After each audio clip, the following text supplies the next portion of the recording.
So, here's a question for you. Could a man of perfect, almost mathematical precision actually conquer a totally chaotic world in just 80 days? You know, back in the age of steamships and railways, the Victorians were absolutely obsessed with this idea that technology had finally tamed the globe. Well, that's the huge challenge right at the heart of Jules Verne's classic adventure.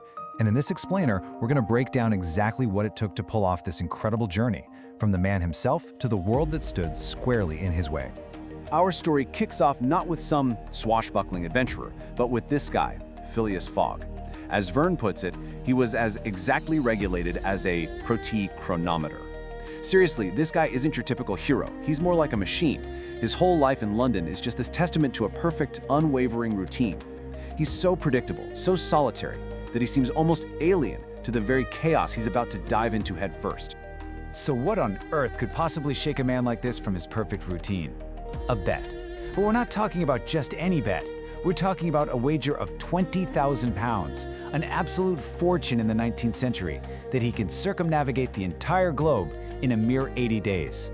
And just like that, this clockwork man has set himself on a collision course with the entire world. All right, so to really get our heads around this massive undertaking, we'll first look at the clockwork man who made the wager. Then we'll dive into the world of obstacles he faced and the frankly incredible price he paid for passage. We're going to track his frantic race against the clock, and finally, we'll uncover what the ultimate prize of this journey really was. Okay, so let's start with a central mystery here. Who exactly is Phileas Fogg? And what could possibly possess a man of such rigid, unchanging routine to make a bet this outlandish? Verne calls Fogg an enigmatical personage, and that's putting it mildly. The man lives completely alone. No friends, no relatives to speak of. His entire day is scheduled down to the minute, from his meal at the club to his return home at the stroke of midnight. This is not a thrill seeker, folks. He's a man of pure logic, which is exactly what makes his decision to embrace this chaotic, totally unpredictable challenge so absolutely fascinating. So, the wager is set. But the moment Fogg and his valet, Passepartout, step out of London, his meticulously planned schedule just slams headfirst into the messy, unpredictable reality of the world. And what's the very first major obstacle he runs into? It's not a storm. It's not a broken down train. Nope. It's just a simple human mistake. Meet Detective Fix. He represents Fogg's first huge problem. See, just before Fogg left, the Bank of England was robbed by a man described as a gentleman. Well, Fix becomes convinced that Fogg is his man, and that this whole 80-day wager is just a brilliant cover for his escape. So he chases Fogg relentlessly across the globe, basically becoming a human-shaped wrench in the gears of this master plan. But it's not just people getting in his way. Fogg's biggest enemy is really the world itself. His precise timetable has to go up against forces that, let's be honest, just do not care about his schedule. And this right here just illustrates the problem perfectly. Imagine you're on a modern steam train, right? The absolute pinnacle of 19th century tech, zipping across the American plains, only to be stopped dead in your tracks for 3 solid hours by a massive, unmoving herd of buffalo. There is nothing Fogg's logic or his money can do here. He just has to wait. And oh, the buffalo were just the beginning.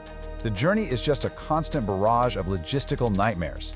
That railway in India, yeah, turns out it's not finished, leaving a 50-mile gap. He runs into violent typhoons at sea, a collapsing bridge in America that the train has to literally leap over, and even a violent attack by Sioux warriors on the railroad. I mean, any one of these things could have ended the trip right there.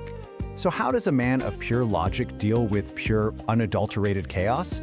Well, he applies logic and an immense amount of money. Fogg's solutions are always decisive, they're always creative, and they are always incredibly expensive. So let's look at that first big problem.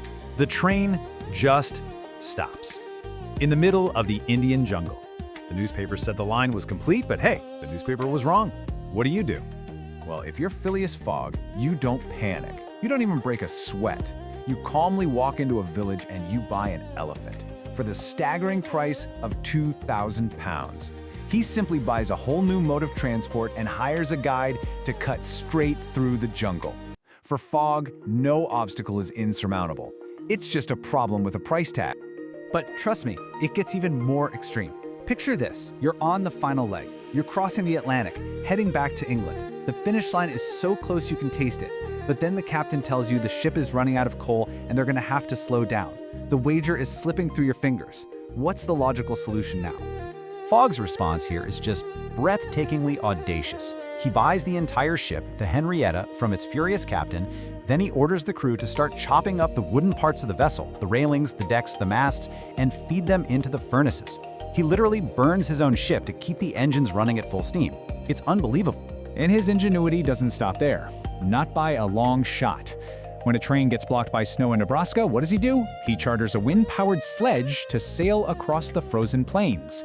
And when the captain of the Henrietta originally refuses to go to Liverpool, Fogg basically bribes the crew to mutiny and take control of the ship. Every single obstacle is met with a bold, expensive, and perfectly logical solution. So after all these setbacks and all these wild solutions, how is Fogg actually doing?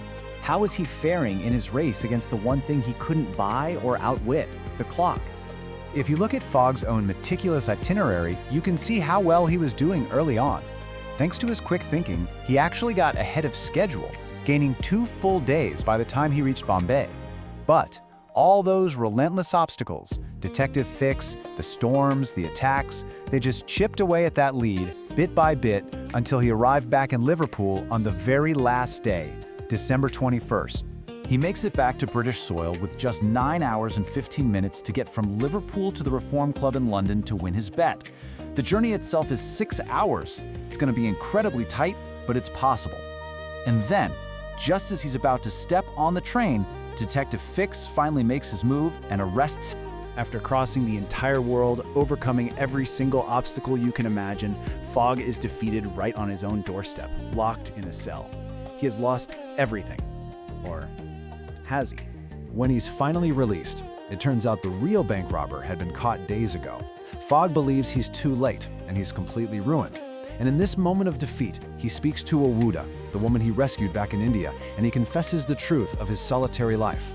This epic journey forced the man who lived like an island to finally connect with the world and with another person. And here, right here, is the final brilliant twist. In all his precise calculations, Fogg forgot one thing. By traveling eastward around the globe, he gained a full day crossing the international dateline. He arrives at the Reform Club with only seconds to spare, winning the wager. He won the £20,000. But was that the real prize? Or was it the connections he forged and the realization that the world was so much more than a timetable to be conquered? You know, in a race defined by mathematical precision, the greatest victory was the one he never, ever calculated.